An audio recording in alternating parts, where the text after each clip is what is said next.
So today I have for you this blue smoky eye glam, full-on glam look. This new brush set that I got from eBay, it's called Ovonni brushes. I'll insert a picture of it over here. It's a range of a lot of different types of brushes. I tried to use as many as I could. I didn't end up using all of them, and some of them I really liked and some of them I did not like at all. So I think I'm going to make a full review or an introduction to this brush set for you guys in a different video. So I used it for everything except my foundation application. So let's get started with the video. I'm using Urban Decay's Good Karma brush with Urban Decay's Naked Foundation, and I'm going to shake this foundation very well because it has a liquid consistency. I don't want the pigments to settle at the bottom. Now I'm dotting it all over my face before buffing it in with my favorite Good Karma brush.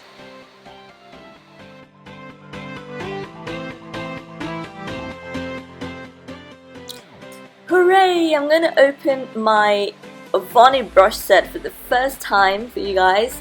See, the range of brushes is so amazing. It's very unfortunate that they don't have a perfect foundation brush.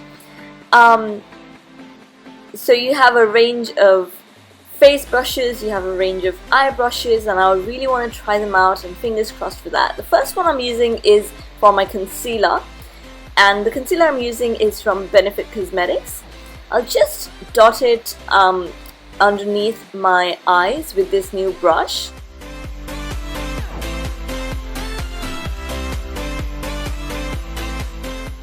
As I'm trying to blend out the concealer, I find that it's a very bad brush for blending concealers.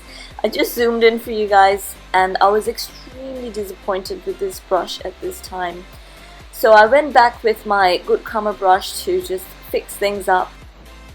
Using my RCMA no color powder to set my face with this powder brush, I'm just dusting off the extra hair that new brushes have.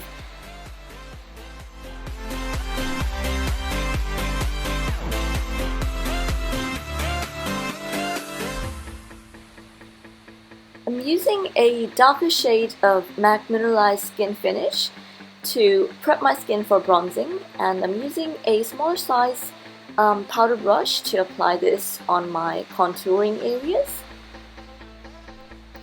I quite like this brush as well as the powder brush that I used to set my powder with. Now I'm using a small contour brush with MAC's bronzing powder and bronzing up the hollows of my cheekbones and my temple areas. I'm going for a multi-layered bronzed up and contoured look here. That's why I'm using 3 different shades of bronzes and contours.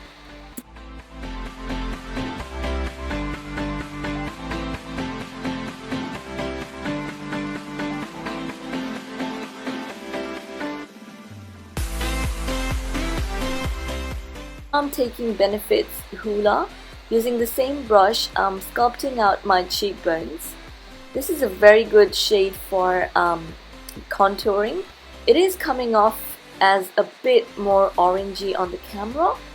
I think it's because the bronzer that I used from MAC was also a bit orange, but in person it just looks perfect.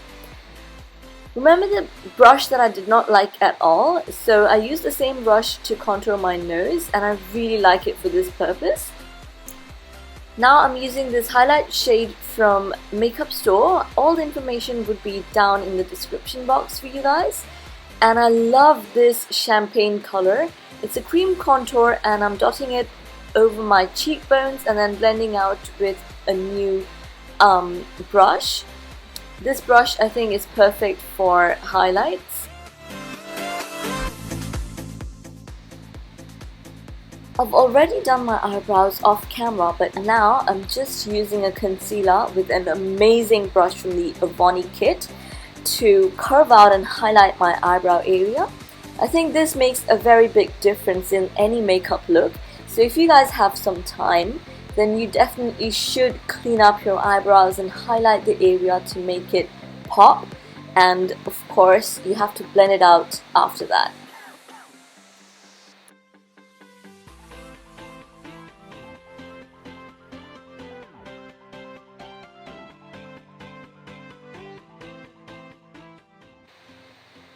I'm taking this flat and fluffy shader brush to blend out my concealer. I find that the Ovonni kit has a very good range of eye brushes.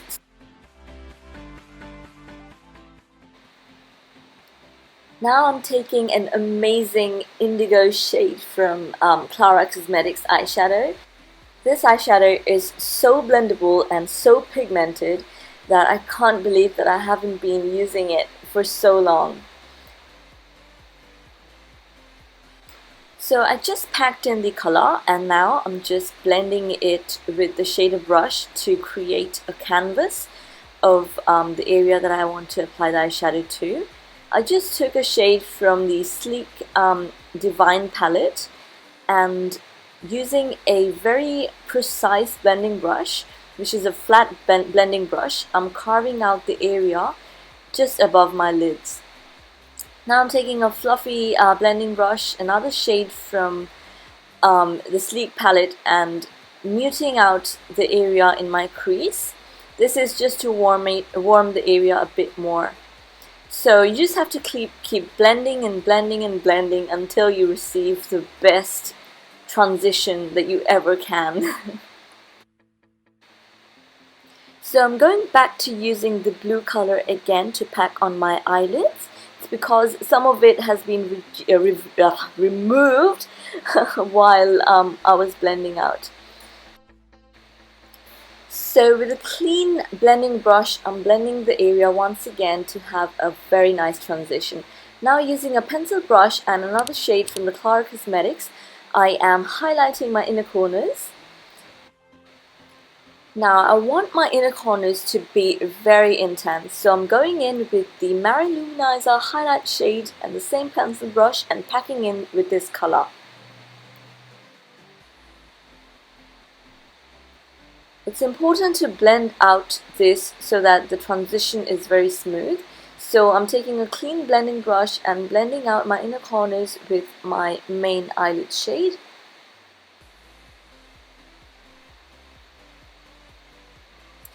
Again, I'm going in with the blue to make sure that the blue is not lost. Now I'm taking a synthetic shader brush and I'm using the MaryLouManizer to highlight my brow bone. Whenever you have a very dark color in your eyelids, it's important to highlight your brow bones intensely or, precisely, so that the entire area does not look like a panda.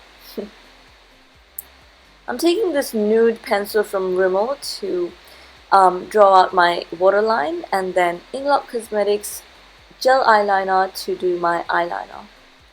At this point, for some reason, my battery died out, so I could not show you how I completed my eyeliner, and also I could not show you how I applied my false lashes. So I went back to charging my camera battery again and then coming back to shoot. So the changing lighting is because of that. I decided to go in with a purple shade from the Sleek Cosmetics palette because I wanted to be a bit more warm and also have a rainbow or peacock effect. I think that this has made the biggest difference in this eye look because it looks a lot more vibrant than it was, and also a lot more diva or glam look-ish. I want to merge my eyelashes with my 4Cs, so I went in with two mascaras. The first one from Kiko, and I find that this mascara is really good at feathering out your lashes. I'm taking a small brush to basically draw out or apply some eyeshadow to my lower lash line, and this brush is so amazing because it picks up the most amount of products that you can ever imagine. So you can use it as a very concise or precise shader brush as well for the upper eyelid, but I used it for my lower lash line. Taking a short smudging brush and this matte shade from the Sleek eyeshadow palette, what I'm doing is just smudging out my lower lash line and making it a bit more smoky. I'm using the Dior New Look mascara to apply on my lower lash. Just to clean up my eyeliner, I'm using the Benefit Concealer and cleaning it out, then applying the MaryLouManizer highlight. Ooh, I love this highlight so much right now. I could never make it work on my skin, but I just realized that it has a lot to do with the brush, and this brush is applying it so nicely. Using a MAC lip liner, which is a very bright light pink, I'm just drawing out my lips. All the information is down below in the description box if you want to know. This is the Viva Glam lipstick that I want to apply before muting it out with my favorite nude lipstick from MAC, which is a Fast Play. It's important right now to mute it out because it's just too bright for me. Cleaning out the edges of my lipstick with concealer and that flat shade brush, this is the completed look. I hope you enjoyed, girls, and I hope that you're going to subscribe to my channel to watch more of these videos. Love you and keep fluttering your lashes.